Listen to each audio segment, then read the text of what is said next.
تسألوا رسولكم كما سئل موسى من قبل ومن يتبدل الكفر بالإيمان فقد ضل سواء السبيل.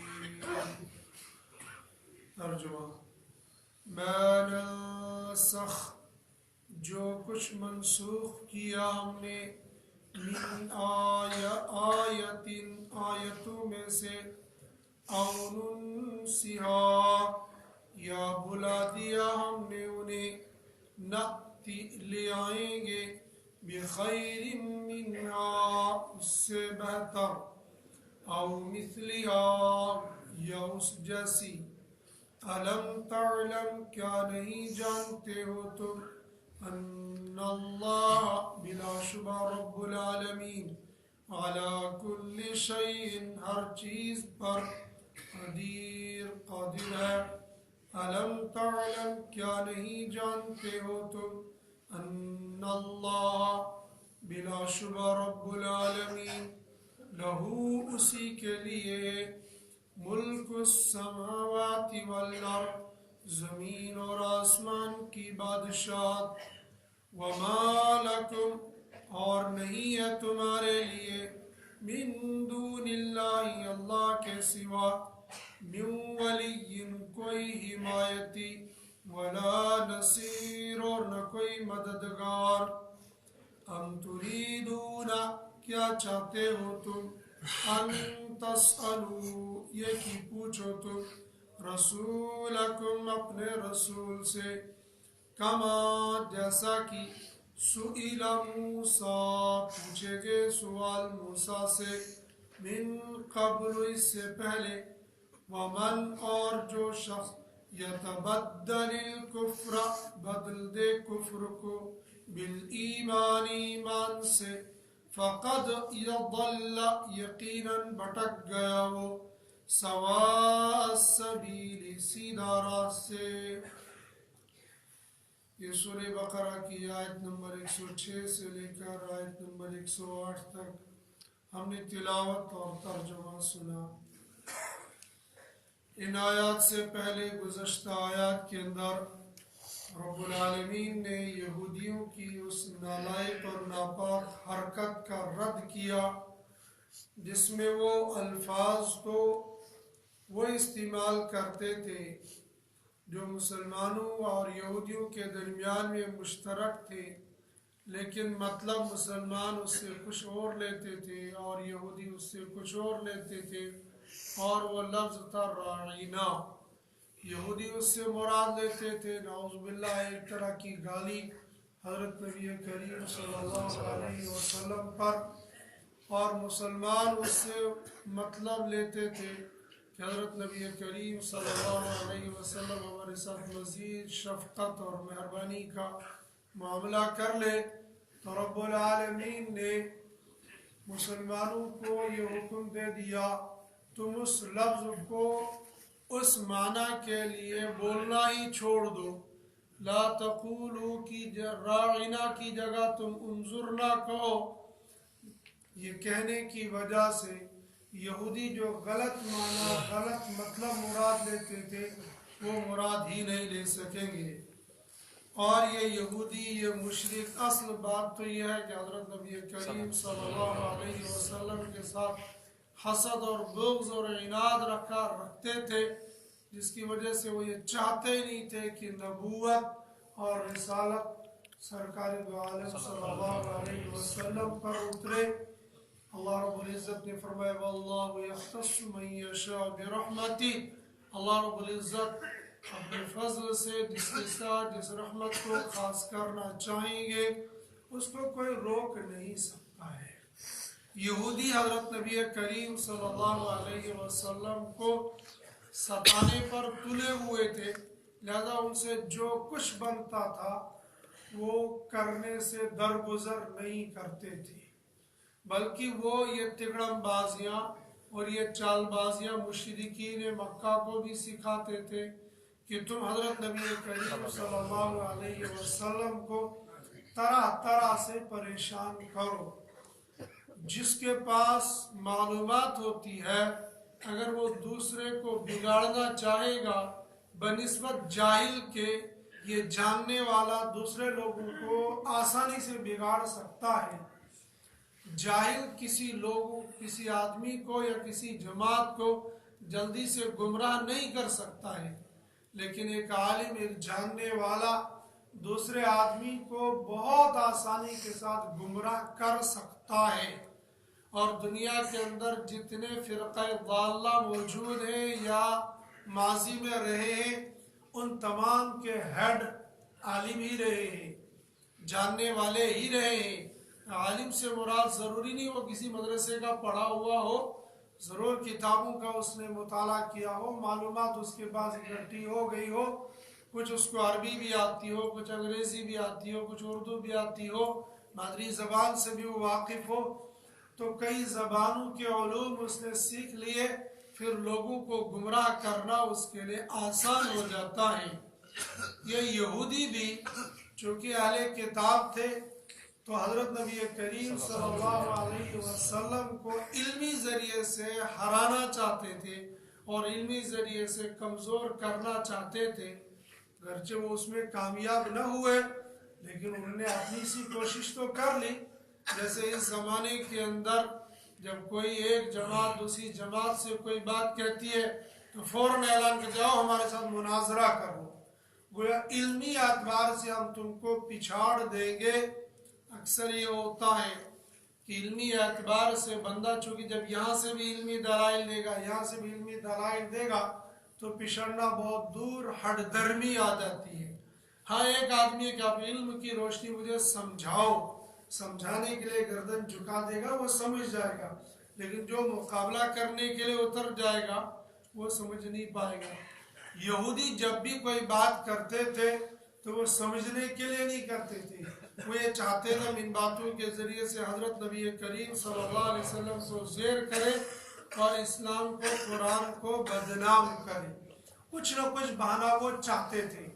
تو قرآن کریم کے اندر جو کوئی بات اترتی تھی، کوئی آیت اترتی تھی، اگر ان کو اپنی دماغ کے اعتبار سے، کج فہمی کی وجہ سے اس کے اندر کوئی کمی نظر آتی تھی، وہ فوراً اس کو اچھال لیتے تھے۔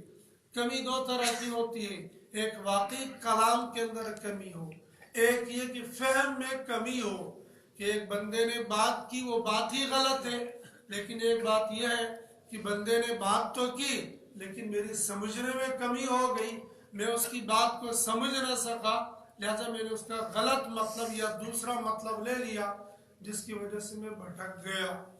یہودیوں کا حال یہ تھا کہ یہ بات کرتے تھے لیکن بات تو اول تو ان کو کرنی نہیں آتی، لیکن چونکہ بہرحال اہل کتاب تھے، جب بات کرتے تھے یا بات سنتے تھے تو یہ بات کا فوراً غلط مطلب نکال کر امت کے اندر اختلاف اور انتشار پیدا کرتے تھے۔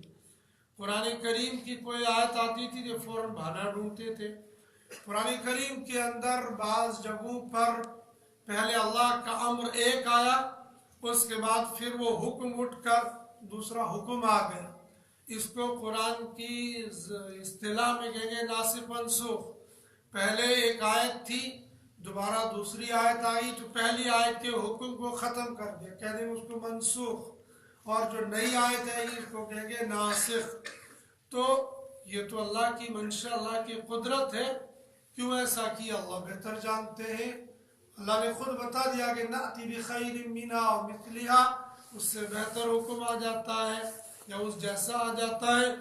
لیکن ان یہودیوں نے مسلمانوں پر اور حضرت نبی کریم صلی اللہ علیہ وسلم پر اعتراض کرنا شروع کر دیا، اور یہ اعتراض مشرکین کو بھی سکھایا کہ دیکھو اگر محمد صلی اللہ علیہ وسلم پر اترنے والا یہ قرآن کلام اللہ کی جانب سے ہوتا تو اس میں تبدیلی نہیں ہوتی، یہ تو اپنی مرضی سے چاہتا ہے، جو چاہتا ہے وہ تم کو بتاتا ہے، جو چاہتا ہے کچھ دنوں کے بعد اس کو ختم کر دیتا ہے، یہ اس کا اپنا کلام ہے، یہ اس کو اللہ کی طرف سے آیا ہوا کلام نہیں ہے، یہ صرف دھوکہ تھا، ورنہ خود بھی یہ جانتے تھے یعرفونہ کما یعرفون ابناءہم۔ یہ حضرت نبی کریم صلی اللہ علیہ وسلم کو اپنی اولاد سے زیادہ اچھے طریقے سے جانتے اور پہچانتے تھے۔ قرآن کریم کے اندر جب اس طرح کی آیات آئی تو ان لوگوں نے اعتراض کرنا شروع کیا. کیسے؟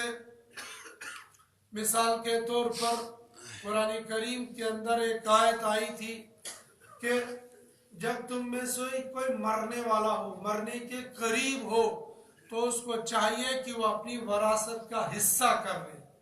کتب علیکم اذا حضر احدکم الموت ان ترک خیرا الوصیۃ. جب تم میں سے کسی کی موت قریب آ جائے تو اپنی وراثت کو وہ تقسیم کر دے. یہ مکان اس کا، یہ زمین اس کی، یہ پیسہ اس کا، یہ جائیداد اس کی، تو یہ زندگی میں اس کو اس طریقے سے وصیت کر دے تو ختم. لیکن کچھ دنوں کے بعد اللہ تبارک و تعالی نے قرآن اتار دی. یوصیکم اللہ فی اولادکم للذکر مثل حظ الانثیین الی آخرہ. پورا ایک رکوع نازل کیا جس رکوع میں یہ بتا دیا کہ مرنے والا جب مر جائے گا تو اگر اس کی بیوی زندہ ہوگی تو اس کو اتنا ملے گا، بچے ہوں گے تو بچے کتنے ہوں گے، اگر لڑکا ہے تو یہ ملے گا، اگر خالی لڑکی ہے تو یہ ملے گا، اگر لڑکا اور لڑکی ہے تو یہ ملے گا، اگر بیوی ایک ہے تو اتنا ملے گا، بیویاں دو ہے تو اتنا ملے گا، اگر اس کے والدین زندہ ہے تو ان کو یہ ملے گا. یہ ساری تفصیل آگئی وراثت کی. اب مرنے سے پہلے وصیت کر لینا یہ ضروری نہیں ہے. مرنے والا مر گیا تو یہ پوری وراثت آٹومیٹک قرآن کی روشنی میں تقسیم ہو جائے گی. پھر تفصیل احادیث مبارکہ میں علماء بتائیں گے کہ کس کو کتنا ملے گا. اجمال قرآن نے بتا دیا. مگر ہوا یہ کہ پہلے جو آیت تھی کتب علیکم اذا حضر احدکم الموت ان ترک خیرا الوصیۃ الی آخرہ، یہ آج بھی قرآن کریم کے اندر موجود ہے، لیکن حکم اس کا باقی نہیں ہے. حکم ختم ہو چکا ہے، حکم دوسری آیت کا ہے. اسی طریقے سے قرآن کریم کی ایک آیت الشیخ والشیخۃ اذا زنیا، بڈھا بڈھی جب زنا کر لے، منہ کالا کر لے تو ان کو یہ حکم دے دیا.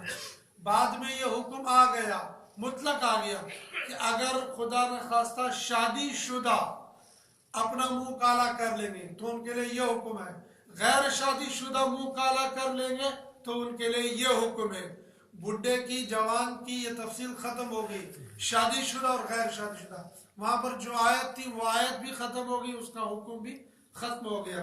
حضرت ابو امامہ رضی اللہ تعالیٰ عنہ فرماتے ہیں کہ ہم ایک موقع پر حضرت نبی کریم صلی اللہ علیہ وسلم کے پاس صبح کے وقت میں گئے، لیکن واقعہ رات کو پیش آیا تھا. کیا ہوا تھا؟ کہنے لگے کہ ہم چند ساتھی گئے مسجد میں نماز پڑھنے کے لیے، اور وہ اتفاق تھا یا کہ جان بوجھ کر تھا کہ ان سب نے ایک ہی سورت پڑھنی شروع کر دی، لیکن بسم اللہ پڑھنے کے بعد وہ سورت ان کی زبان پر آئی ہی نہیں، وہ یاد ہی نہیں آنے لگی. وہ صبح کو سرکار دو عالم صلی اللہ علیہ وسلم کے پاس پہنچے اور عرض کیا، یا رسول اللہ صلی اللہ علیہ وسلم، ہم سب نماز پڑھ رہے تھے، ہمیں یہ سورت پڑھنی چاہیے تو ایک کو بھی یہ سورت یاد نہیں ہے. اس کی دو صورتیں ہو سکتی. وہاں پر روایت کے اندر یہ تو نہیں ہے کیا ہوا، یہ انفرادی ہوا یا اجتماعی ہوا، کیسے ہوا ان کے ساتھ یہ واقعہ. بہرحال یہ واقعہ پیش آ گیا تو حضرت نبی کریم صلی اللہ علیہ وسلم میں اصل میں کل اس آیت کے احکام کو بھی اٹھا لیا اور اس آیت کے الفاظ کو بھی اٹھا لیا گیا. اب تو نہ حکم اس کا باقی ہے نہ وہ الفاظ باقی ہیں. یہ اللہ تبارک و تعالیٰ کی اپنی منشا ہے کہ اللہ جیسا چاہیں گے قرآن کریم کے اندر جن آیات کو باقی رکھنا چاہیں گے باقی رکھیں گے اور جن کو اٹھانا چاہیں گے اٹھا سکتے ہیں.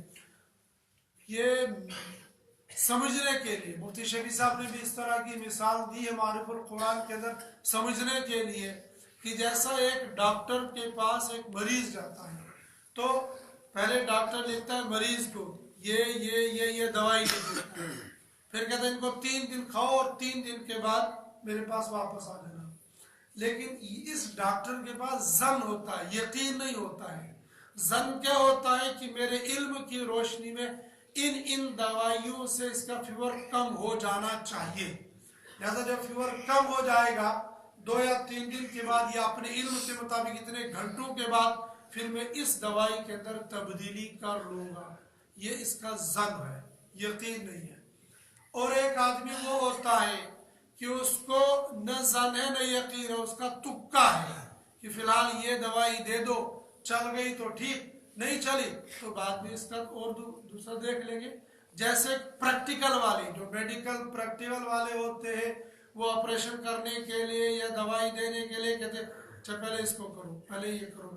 اسی لیے میڈیکل کالجوں کے اندر انسانوں کی جگہ بعض جانوروں کی باڈی بھی ہوتی ہے، اس میں پریکٹیکل کیا جاتا ہے، تجربہ کیا جاتا ہے۔ یہ دیکھ کامیاب ہو گیا پھر اس کو یہاں آزمائیں گے، یہ کامیاب ہو گیا اس کو آزمائیں گے۔ مثال کے طور پر ایک سائنسدان تھا، تو اس نے سنا کہ مسلمانوں کے پیغمبر محمد صلی اللہ علیہ وسلم نے یہ فرمایا ہے کہ جب کسی برتن میں کتا اپنا منہ ڈال دے تو جب تک تم اس کو مٹی سے صاف نہیں کرو گے تب تک وہ صاف نہیں ہوگا۔ یہ کیسے؟ صابن لگاؤ، پاؤڈر لگاؤ، صاف کر لو، ہو گیا۔ لیکن اس نے آزمانا چاہا، آزمانے کے لیے اس نے یہ کیا، ایک برتن میں دودھ یا پانی لایا، پھر اس میں کتے کا منہ ڈالا، تو کتے کا منہ ڈالنے کے بعد پھر اس کو ہٹا دیا، پھر خوردبین لگا، اس میں جراثیم نظر آ گئی تو اس نے اس کو دھویا، دھونے کے بعد پھر دیکھا جراثیم وہی موجود تھی، پھر دوسری مرتبہ پانی سے دھویا، جراثیم وہی موجود تھی، پھر پاؤڈر سے دھویا، پھر جراثیم موجود، یہاں تک کہ لاسٹ بار جب ساتویں بار اس نے مٹی سے اس کو دھویا اور اس کے بعد جراثیم خوردبین سے دیکھا جراثیم ختم ہو گئی۔ اس کو اس وقت یہ بات سمجھ میں آ گئی کہ اس زمانے کے اندر سرکار دو عالم صلی اللہ علیہ وسلم کے یہاں جب کیمیکل کا تصور بھی نہیں تھا، آپ نے پرانا کیمیکل بتا دیا، مٹی سے صاف کرو بس تمہارے برتن صاف ہو جائیں گی۔ اس زمانے کے اندر مٹی سے گند تو ضرور ہوگی، لیکن جو چیز مقصود ہوتی ہے مٹی سے برتنوں کو صاف کرنے میں، وہ آج کے پاؤڈر، آج کے صابن سے مقصود نہیں ہے۔ ہاں صاف تو ہوتا ہے، وہ دکھتا تو ہے، لیکن اندر کیا پڑا ہوا ہے وہ نہیں ہے۔ پھر انہوں نے کہا کہ بھائی بلی کے بارے میں پروفیٹ محمد صلی اللہ علیہ وسلم نے ایسا حکم نہیں دیا ہے، اس کی کیا وجہ ہے؟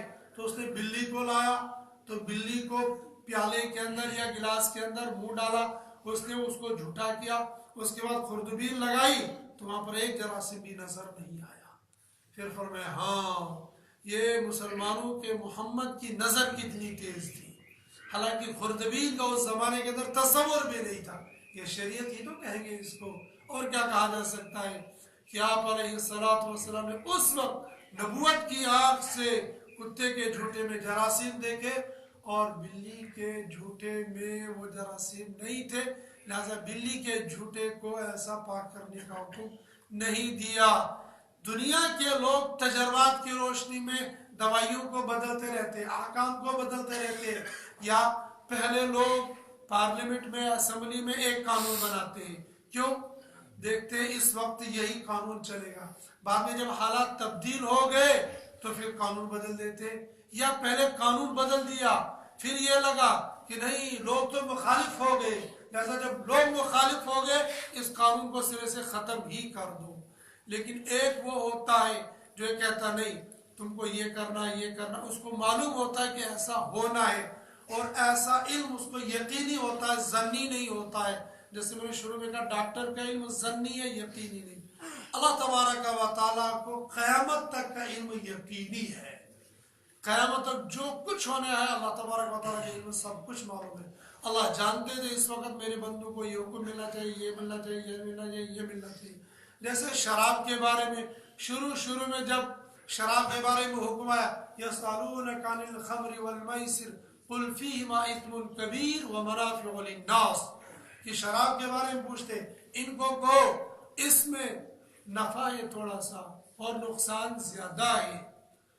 چونکہ تمام عرب کے اندر شراب ہی شراب چلتی تھی، اللہ بہتر جانتے ہیں ایسا اللہ کے حکم کیوں دیا، لیکن مفسرین نے لکھا ہے کہ بندوں کی رعایت رکھتے ہوئے پہلے یہ حکم دے دیا اثم کبیر، اسم تو گناہ اس میں بہت بڑا ہے، وہ منافع للناس، لوگوں میں فائدہ ہے۔ فائدہ کیا ہے واللہ عالم بہتر جانتے، معمولی سا فائدہ اس کا ہے کہ تھوڑی دیر کے لیے بندہ کہتا میں آسمان میں اڑ رہا ہوں، میں زمین میں تیر ہوتا ہوا یہ گندی نالی میں پڑا ہوا ہے، لیکن اس کو لگتا ہے میں آسمان میں تیر رہا ہوں۔ یہ جب پریشان آیا تو شراب پی کر سو گیا، اس کو تھوڑا سا سکون مل گیا، لیکن بعد میں حکم آ گیا انما الخمر والمیسر والانصاب والازلام رجس من عمل الشیطان۔ جب یہ آیت نازل ہوگی تو مدینہ میں حضرت علی رضی اللہ عنہ فرماتے مدینہ میں شراب کے مٹکے ایسے بہنے لگے جیسے کوئی دریا بہہ رہا ہو۔ اللہ تبارک و تعالیٰ کی منشا، اللہ تعالیٰ کا علم کہ پہلے حکم یہ دے دیا بعد میں یہ دے دیا، یہ اللہ کا علم ہے، اور اللہ جو کچھ کرتا ہے وہ بہتر کرتا ہے۔ اس پر ایمان والے کا ایمان ہے، جو کچھ اللہ نے پہلے اتارا تھا اللہ اللہ ہے، جو کچھ بعد میں اتارا اللہ اللہ ہے، پہلے اتارنے پر بھی مختار، بعد میں اتارنے پر بھی مختار، اور اس کو ختم کرنے پر بھی مختار، اس کو باقی رکھنے پر بھی مختار۔ اللہ کو یہ ساری قدرتیں حاصل تھی، لیکن یہودیوں نے اللہ پر بھی الزام لگایا اور مسلمانوں پر بھی۔ اللہ کی بات کو جب بندوں کے ذریعے سے کہا جائے گا وہ تو اللہ پر ہی الزام ہوگا۔ ان لوگوں نے انڈائریکٹ اللہ پر الزام لگایا اور ڈائریکٹ نبی پر الزام لگایا کہ نہیں یہ اللہ کی بات نہیں ہے، یہ اس کی اپنا کلام ہے، جب چاہتا لاتا ہے، جب چاہتا منسوخ کر دیتا ہے۔ رب العالمین نے اس کا جواب دیا مَا نَنسَخْ مِنْ آیَةٍ أَوْ نُنْسِهَا نَأْتِ بِخَيْرٍ مِنْهَا أَوْ مِثْلِهَا۔ جو کچھ اللہ تبارک و تعالیٰ نے قرآن کریم میں سے منسوخ کیا یا اس کو بھلا دیا، اس سے بہتر لے آتے یا اس جیسا لاتے، اس سے بہتر ثواب کے اعتبار سے، عمل کے اعتبار سے، یا اس جیسا ثواب بھی اتنا ہی ملے گا، عمل کرنا بھی اتنا ہی ہوگا، لیکن اللہ کی منشا ایسے ہی۔ أَلَمْ تَعْلَمَ أَنَّ اللَّهَ عَلَى كُلِّ شَيْءٍ قَدِيرٌ۔ یہ ان یہودیوں کو جواب نالائق ہو، کیا تم جانتے نہیں وہ اللہ پاک ہر چیز پر قادر ہے؟ جب انسان کے تغیر اور تبدل پر قادر ہے تو قرآن کریم کے اندر ناسخ اور منسوخ لانے پر قادر کیوں نہیں ہوں گے، اور ایسا کیوں نہیں کر سکتے اللہ تبارک و تعالیٰ؟ أَلَمْ تَعْلَمَ أَنَّ اللَّهَ لَهُ مُلْكُ السَّمَاوَاتِ وَالْأَرْضِ۔ کیا نہیں جانتے ہو تم کہ اللہ پاک زمین اور آسمانوں کے بادشاہ ہے؟ وَمَا لَكُم مِّن دُونِ اللَّهِ مِن وَلِيٍّ وَلَا نَصِيرٍ۔ جب اللہ کی پکڑ تم کو آ جائے گی، اللہ کی گرفت آ جائے گی، پھر تمہارا کوئی حامی نہیں ہوگا، پھر تمہارا کوئی مددگار نہیں ہوگا۔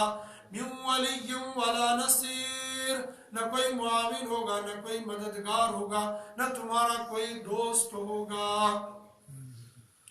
بعض لوگ حضرت نبی کریم صلی اللہ علیہ وسلم سے بلا وجہ کے سوال کرتے تھے، اللہ تبارک و تعالیٰ نے منع کیا کہ تم ایسے سوال نہ کرو۔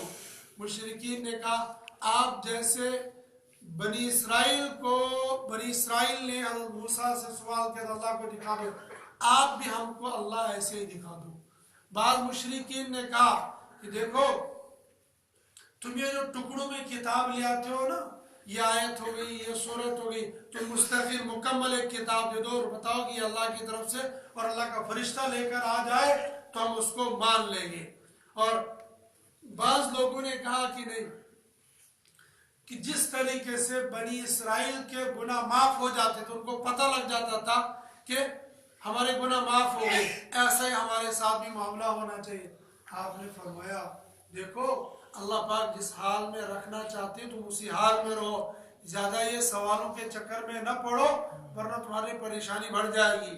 تم بنی اسرائیل کی بات کرتے ہو، بنی اسرائیل میں جب رات کو کوئی گناہ کرتا تھا سو اس کے دروازے پر لکھا ہوتا تھا اس بندے نے یہ گناہ کیا ہے، اور دنیا کے اندر وہ ذلیل رسوا ہو جاتا۔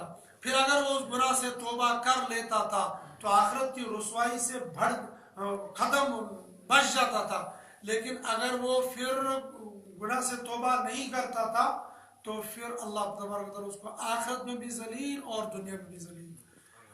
کچھ لوگوں نے سوال کیا یا محمد صلی اللہ علیہ وسلم آپ صفا پہاڑ کو سونے کا بنا دیجئے۔ اللہ کے نبی صلی اللہ علیہ وسلم ہاں ممکن ہے ایسا، صفا پہاڑ کو میں سونے کا بنوا سکتا ہوں، لیکن سنو بنی اسرائیل نے جب کہا تھا کہ ہمیں یہ کھانا ملنا چاہیے، وہ سب کچھ ان کی من پسند پوری ہو رہی تھی، پھر بھی وہ اللہ کی قدرت پر ویسے ایمان نہ لائے جیسے ان کو ایمان لانا چاہیے تھا۔ اللہ پاک نے ان کو بندر بنا دیا تھا، دیکھ لو اگر تمہاری منشا میں نے پوری کروا دی پھر بھی تمہارا یقین وہ نہ بنا, تمہارا ایمان قرآن پر نہ آیا, تو تم بھی بندر یا سور بنا دیے جاؤ گے, پھر کیا تمہارا حال ہوگا. اللہ پاک نے یہ تو چونکہ یہودی اور منافق لوگ یہ سوال کرتے تھے, اللہ پاک نے بین لگا دیا, چونکہ انسان بہک جاتا ہے. مسلمانوں پر بھی بین, تمام لوگوں پر بین لگا دی, خبردار اس طرح کے بےہودہ سوال مت کرو. ام تريدون ان تسألوا رسولكم كما سئل موسى من قبل, کیا چاہتے ہو تم اپنے رسول سے ایسے ہی سوال کرنا جیسے کہ اس سے پہلے حضرت موسیٰ علیہ السلام سے سوال کیے گئے. وہی جب ان کے شام کی طرف جا رہے تھے اور طرح طرح کے سوال کیے جا رہے تھے. اور سنو, تم میں سے جو منافق یا جو یہودی جو اہل کتاب تھے ان کو یہ ایمان والو تم بھی سن لو, تمام کے لیے مطلق بتا دیا. وَمَن يَتَبَدَّلِ الْكُفْرَ بِالْإِيمَانِ, اور جو آدمی ایمان کو چھوڑ کر کفر کو اختیار کر لیتا ہے یا کفر کو ایمان پر ترجیح دے دیتا ہے, یہ کہتا ہے کفر کے راستے میں چلنے پر زیادہ کامیابی, ایمان کے راستے پر چلنے پر ناکامی. اگر وہ یہ کرتا ہے کہ غلط راستے پر سود لے لو پیسے میں برکت ہوگی, زکوٰۃ دو پیسے گھٹ جائیں گے, اب یہ کہتا ہے کہ زکوٰۃ کو رہنے دو, سود لیتے رہو, جوا کھیلتے رہو, تاش کھیلتے رہو, اس سے پیسے میں برکت آ جائے گی. حالانکہ اللہ نے منع کر دیا ایسا تم کو نہیں کرنا. وَمَن يَتَبَدَّلِ الْكُفْرَ بِالْإِيمَانِ فَقَدْ ضَلَّ سَوَاءَ السَّبِيلِ, وہ سیدھے راستے سے بھٹک گیا ہے. جو بھی ایمان کے راستے کو چھوڑ کر کفر کے راستے کو اختیار کر لے گا اور یہ سمجھے گا کہ اس راستے پر چلنے میں کامیابی ملے گی, میرے رب نے فرمایا وہ غلط راستے پر جا رہا ہے. فقد ضل سواء السبیل, وہ آدمی صحیح راہ سے بھٹک گیا ہے. اللہ پاک گمراہی سے, ضلالت سے ہم سب کی حفاظت فرمائے. قرآن پاک کو پڑھنے کی, سمجھنے کی, تو اس کے مطابق زندگی گزارنے کی توفیق نصیب فرمائے.